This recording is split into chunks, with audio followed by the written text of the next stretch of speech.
Without further ado, let's give a warm welcome to our next speaker, Professor Lambert Chan's Pursuance of Success in Life. How do you define success in life? I'm sure a lot of you have been asked some way or the other for this intriguing question. What I'm going to share with you today is my changing attitude towards this intriguing question along the development of my career life. Like most other Asian families, my parents play a very pivoting role in the decision-making of my career and the areas of study. They always encouraged me to go for a profession that can give me a stable job, for example, like the civil service, where I can have a lifetime pension scheme. Or I should get a professional degree, or at least to be a doctor, a lawyer, or even an accountant.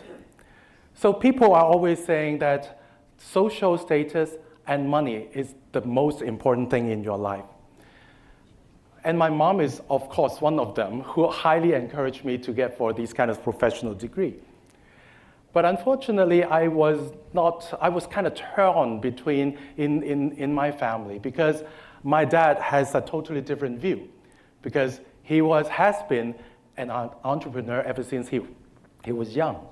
He has established his own business, and he expects me to inherit his business, hard-earned business. But unfortunately, I was not a child with a single passion. I didn't like to inherit his business. I have a lot of aspirations. I wanted to be a vet. I wanted to be a teacher. And also, with a very strong passion in traveling, I also dreamed of being a cabin crew who can fly for free of charge. And also, I dreamed of being a tourism ambassador.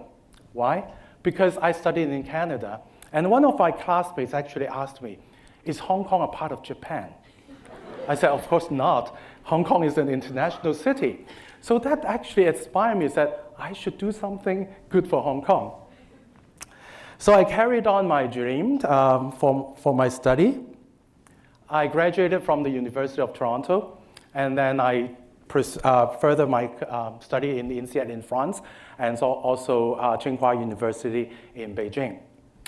So after some serious thoughts, I thought, well, maybe I should go back to Hong Kong and pursue my own dream. And this is my first dream. That is a singer-songwriter. I joined this band called Turning Point because I thought I could share my life after work. I enjoy this kind of work.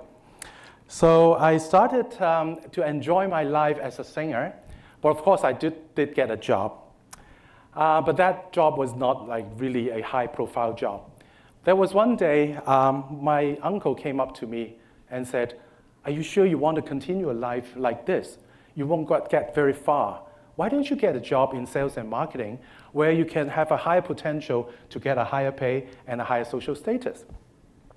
So after some consideration, I said, okay, maybe I should get my first job, a real job, and I entered Hong Kong Telecom, which is now renamed as PCCW. At the first start of my career, I tried very hard to prove myself, the value to my boss. I put in extra hours in my work, and I unproportionately high amount of time in my work. So soon after, I launched a brand called 1010 with good success. So I helped Hong Kong Telecom to become the market leader in mobile phone industry. So with that success, I was further tasked with another mission impossible, because at that time, the Hong Kong government tried to relax the license of competition. So I was tasked to launch a new lifestyle brand called 123. This was quite a success because with very unconventional marketing strategies, we actually shocked the market with a very high potential and very well received by the target audience. And at the age of only 29, I was actually promoted to be the youngest general manager in the Hong Kong telecom industry. And that actually attracted a lot of media attention and also interest about me, and that also helped to build the brand. But I stayed in Hong Kong Telecom for 9 years, and I started to think, should I consider myself a telecom expert where I should grow vertically or as a telecom expert, or should I leverage on my transferable skills and move along to different parts of the industries and to expose myself so that I can really develop myself as a general management professional? So at that time, Hong Kong government decided that tourism is one of the key pillars of growth engine for Hong Kong and invested a lot more resources to promote Hong Kong. So I was then invited to join the Hong Kong Tourism Board as the general manager for destination marketing. And I was responsible for developing new attractions like the Hong Kong Disneyland, the Ongping 360, or even the Symphony of Lights that you always see every night at 8 o'clock in the evening. Besides that, I also champion a lot of mega events like the fireworks displays in Hong Kong, as well as the laser show in Hong Kong. It was indeed a very glamorous life, which I truly enjoyed for the rest of the 6 years. But at the same time, this kind of job is really, really stressful because I have to constantly interact and engage with key stakeholders.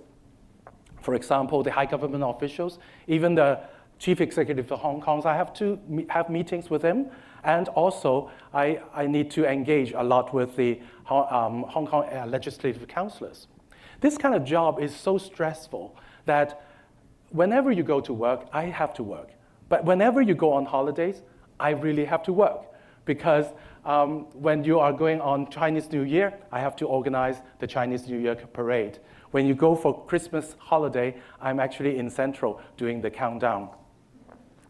I was really exhausted after a couple of years in the tourism board because I was working like 365 days a year.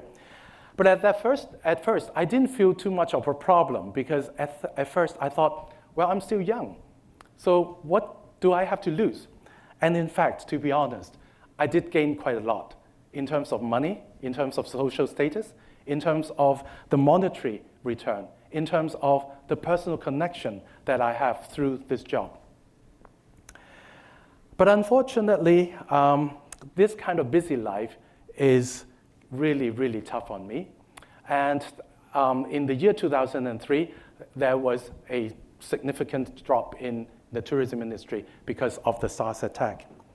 My busy life was actually put to a complete stop. And therefore, I start to rethink about life and what is more important in my life. What it seemed to be a gain to me was actually a loss because money and status could not buy me quality time with my families and friends. And to me, 120% of my life was actually revolving around work. And therefore, I decided to make a change and think that maybe I should invest more in terms in a more meaningful way in my life. So I decided to make a switch in my career. I'd accepted an offer to be in the banking industry.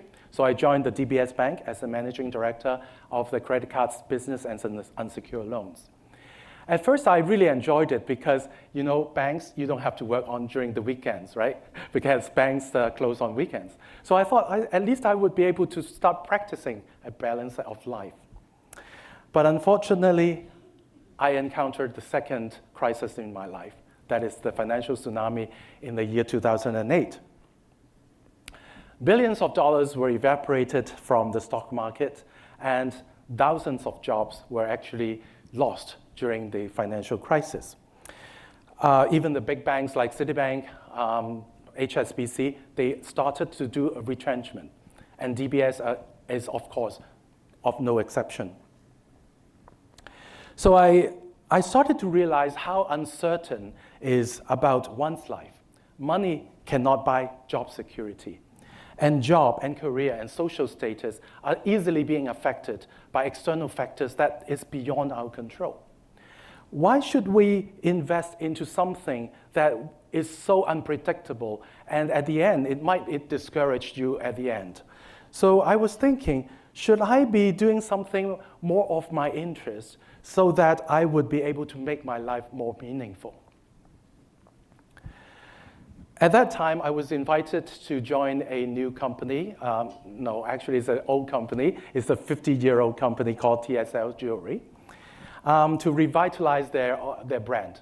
Because this brand was unfortunately being severely damaged by a court case of his founder and his son. To be honest, I have no knowledge about jewelry. As you can see, I don't wear any rings, any jewelry myself. But after some serious thoughts, I think that this is a very meaningful career or meaningful job, because I would be able to impact on the lives of about 4,000 employees and their families by this kind of revitalization. So, and most importantly, by talking with the management, they actually encouraged me to start living my commitment of a balanced life by restarting my music career. I stayed there for 6 years, and I really enjoyed this kind of dual identity. On one hand, I'm a business person, a business executive, but on the other hand, I continue my dream as a singer. So at the age of 50, although I really enjoyed what I have been doing, but I also started to ask myself the same question again. So that is my peak of my life, being a chief executive of a listed company in Hong Kong. But what's next? What should I do next to make my life more meaningful? And what is the real purpose in life? So I started to think that maybe I should not invest 100% of my time to help other people to make more money.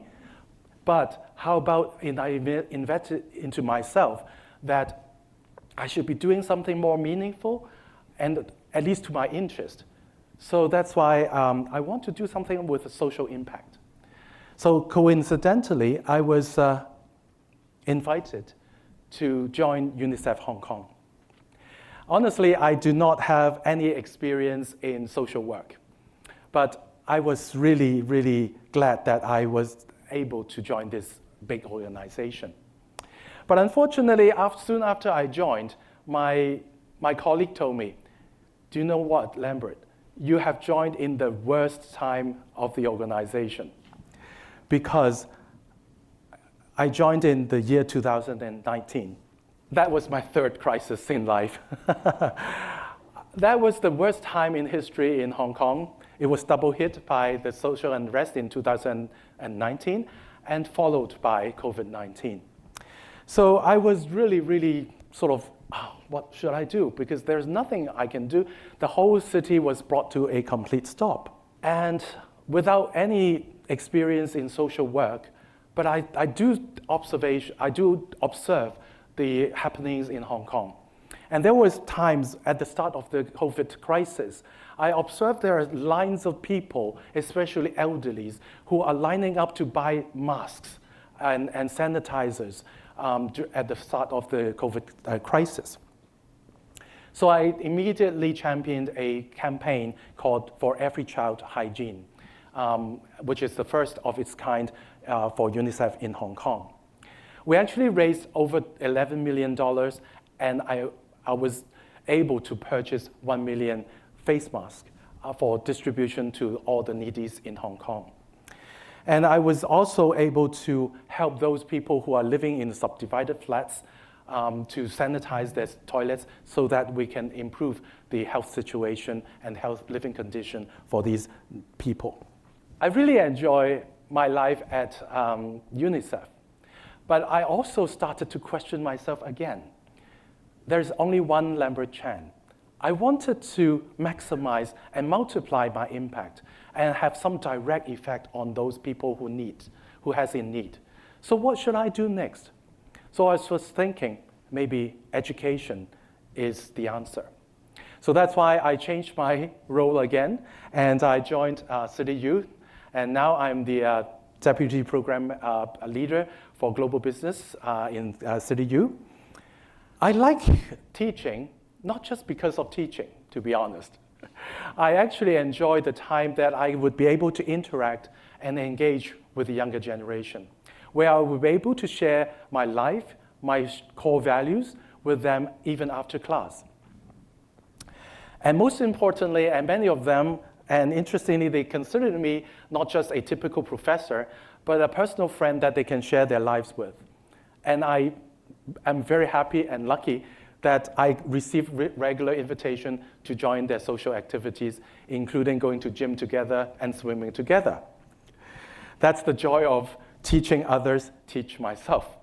Honestly, at this current stage of my life, I no longer spend effort in chasing after titles. Titles to me no longer mean anything.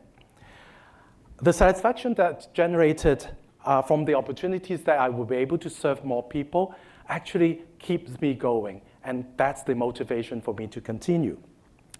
With this in mind, I've decided to live a new lifestyle, which is a slash lifestyle.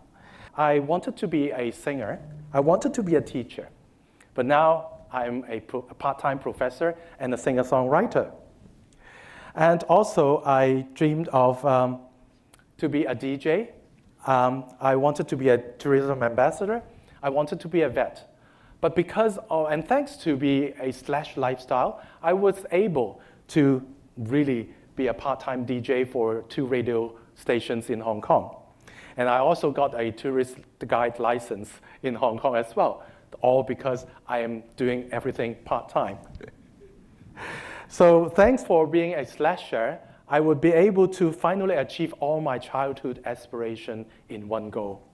So in summary, success to me now is not measured by how much money I'm going to get or how high I would be able to climb up the social and the corporate ladders, but my ability and the opportunity for me to leverage on my strength and experience to do something that is meaningful and of course to my interests and with great social impact. So what's your definition of your success in your life? Thank you.